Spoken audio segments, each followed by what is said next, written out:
वार्ता न्यूज, शब्दाला धार सत्याची। मोरया गोसावी महाराज संजीवन समाधी सोहळ्याचे उद्घाटन राष्ट्रीय स्वयंसेवक संघाचे सरसंघचालक मोहन भागवत यांच्या हस्ते 17 डिसेंबर रोजी होणार आहे, अशी माहिती चिंचवड मोरया गोसावी गणपती मंदिर देवस्थानच्या वतीने पत्रकार परिषदेत देण्यात आली आहे। हे या निमित्ताने 17 डिसेंबरला चिंचवड देवस्थान तर्फे प्रकाशित केले जाणाऱ्या सन 2025 च्या दिनदर्शिकेचे प्रकाशन मोहन भागवत यांच्या हस्ते केले जाणार आहे। तर संस्थानातर्फे दिला जाणारा श्री मोरया गोसावी महाराज जीवन गौरव पुरस्कार यावर्षी ज्येष्ठ शास्त्रज्ञ पद्मविभूषण रघुनाथ माशेलकर यांना दिले जाणार आहे। 21 डिसेंबरला सकाळी मुख्य समाधी सोहळा पार पडणार असून या दिवशी हेलिकॉप्टरने मंदिरावर पुष्पवृष्टी केली जाणार आहे। तसेच संजीवन समाधी सोहळ्यानंतर श्रींच्या पालखीची नगर प्रदक्षिणा देखील आयोजित करण्यात आली आहे, अशी माहिती चिंचवड देवस्थान मंदिराच्या विश्वस्ताने पत्रकार परिषदेत देण्यात आली आहे। सगळ्यांना इन्व्हिटेशन दिलेलं आहे, सगळ्यांना आपण बोलत आहोत। सगळ्यांना इन्व्हिटेशन दिलेलं आहे आणि सगळ्यांना आपण बोलतो।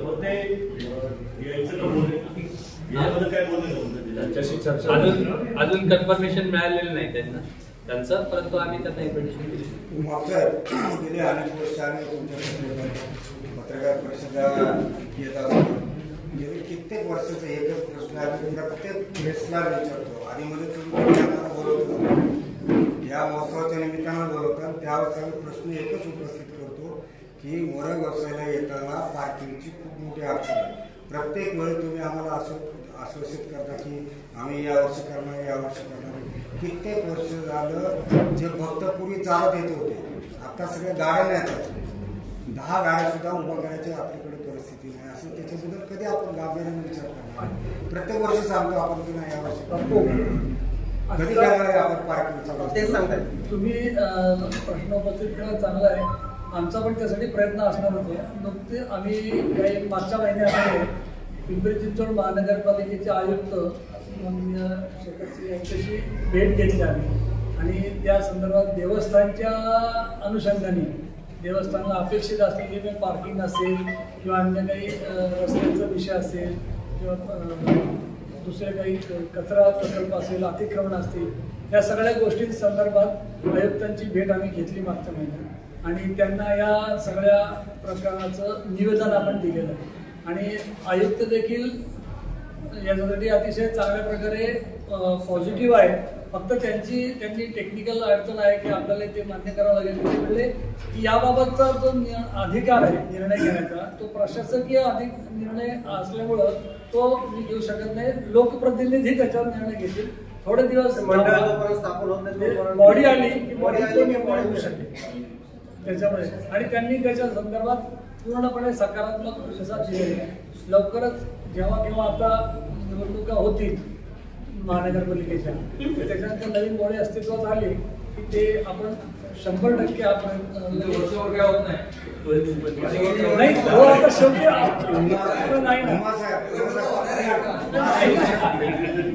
त्यांनी जे उत्तर दिलं ते मी तुम्हाला देणार सांगणार। अजून एक माझा प्रश्न आहे की तुम्ही महत्वाची माहिती दिली की शेंगार तुम्ही भक्त निवास बांधताय, तुम्ही याच्या अगोदरच्या ज्या ट्रस्टीने मोरया यात्रे नावाची घाटाची मोठी इमारत बांधली, तिथे अपेक्षा तीच होती की जे मोरया यात्रेकरू येतील त्यांच्या निवासाची व्यवस्था होईल, परंतु आता जी ती परिस्थिती बघितली तर तिथं एखाद्या हॉटेलचं स्वरूप निर्माण झालंय। तसंच या भक्तिनिवासचं होणार आहे का? काय नेमकं उद्देश काय आपला? मोरया यात्रेमध्ये आता काय चालतंय? हॉटेलच चालतंय। उद्देश काय होता? आता तिथं काय चालू आहे आणि आता काय करणार आहे आपण? आता बघा, आता आमचा प्रस्ताव असा आहे की ट्रस्टी बोर्डचा आमच्या मागच्या महिन्याची आता जसं तिथं गावाने सांगितलं तसं तो प्रस्ताव सांगितला तसं आमचा पण प्रस्ताव तिथं आहे, पण आता तिथं प्रॉब्लेम ते ब्ल्यू लाईन आणि याच्यात आहे, त्यामुळे ते आता आम्हाला डिमॉलिश करता येत नाही।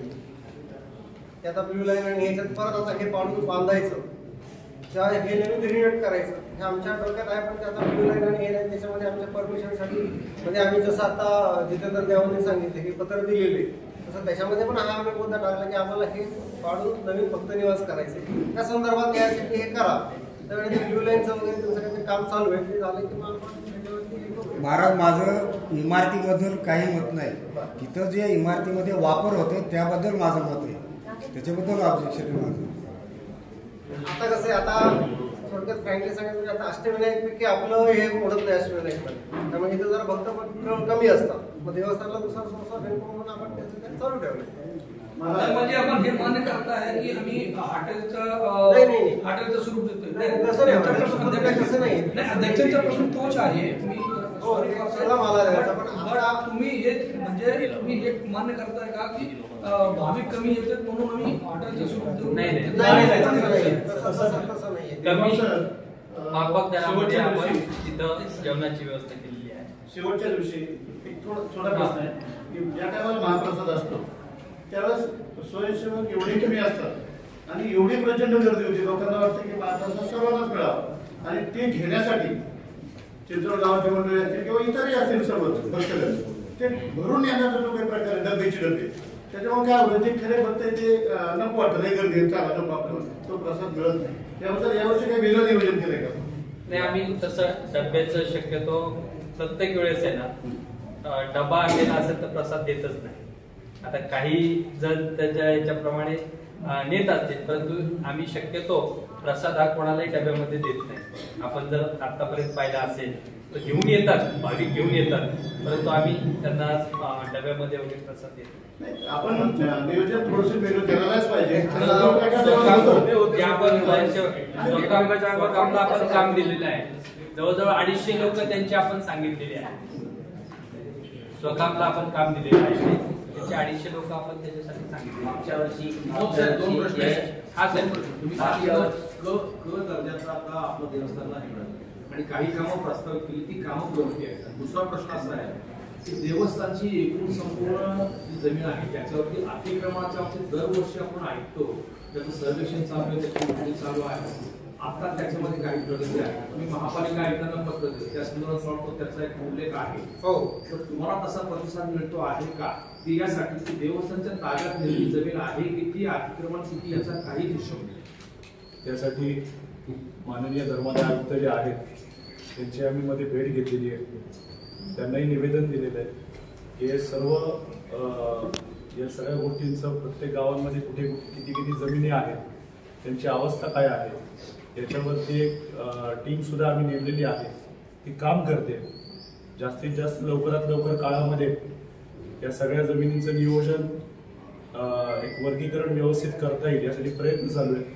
त्याच्यावरची जी अतिक्रमण आहे त्यासाठी मंगलमूर्ती मोरया 463वा समाधी सोहळा उत्सव दिनांक 17 तारखेपासून 21 तारखेपर्यंत साजरा होत आहे. तरी सर्व पत्रकार परिषद यांनी आले त्याबद्दल त्यांना धन्यवाद आणि स्वागत. 17 तारखेला 5:30 वाजता श्री मोहनजी भागवत यांच्या हस्ते उद्घाटन होईल आणि 20 तारखेला पंचमीच्या दिवशी डॉक्टर श्री रघुनाथ मासाळकर यांना जीवनगौरव पुरस्कार देण्याचे देवस्थाननी ठरवले आहे आणि तो पुरस्कार श्री द्रविड शास्त्री गुरुजी यांच्या हस्ते देण्यात येईल. आणि 21 तारखेला नवीन एक उपक्रम सुरू केला आहे नगर प्रदक्षिणेचा, की जो संध्याकाळी सकाळी 7 वाजता ते 9:30 वाजेपर्यंत तो उपक्रम होईल. पुष्पवृष्टी त्याच्याबरोबरच होईल आणि रात्री 10 वाजता आरती होऊन मंगलमूर्ती वाड्यात आरती झाल्यानंतर समाप्ती होईल. मंगलमूर्ती मोरया. एकंदरीत आपण बघतोय की प्रत्येक वर्षी भाविक भक्त जे आहेत एवढंच नव्हे तर महाराष्ट्रामध्ये मोठ्या प्रमाणात येत असतात. मागच्या वर्षी भाविक भक्तांची मोठी चढ पाहायला मिळाली. यावर्षी देवस्थानकडून काय उपाययोजना केल्या गेल्या आहेत? यावर्षी बॅरिकेड्स आणि हे सगळे लावून त्याप्रमाणे त्याचं हे केलं जाईल. वाहतूक नियोजन वगैरे सगळं केलं जाईल. आता स्वयंसेवकांच्याकडनं वाहतूक नियोजन वगैरे सगळं केलं जाईल. कुठली पार्किंगची कडेला बागेत आणि यात्री निवासच्या शेजारी. प्रतिनिधी शुभम जाधव. आपल्या परिसरातील महत्त्वाच्या बातम्या पाहण्यासाठी आजच आमच्या शौर्य वार्ता न्यूज चॅनलला यूट्यूबवर सबस्क्राईब करा आणि बेल आयकॉन प्रेस करा.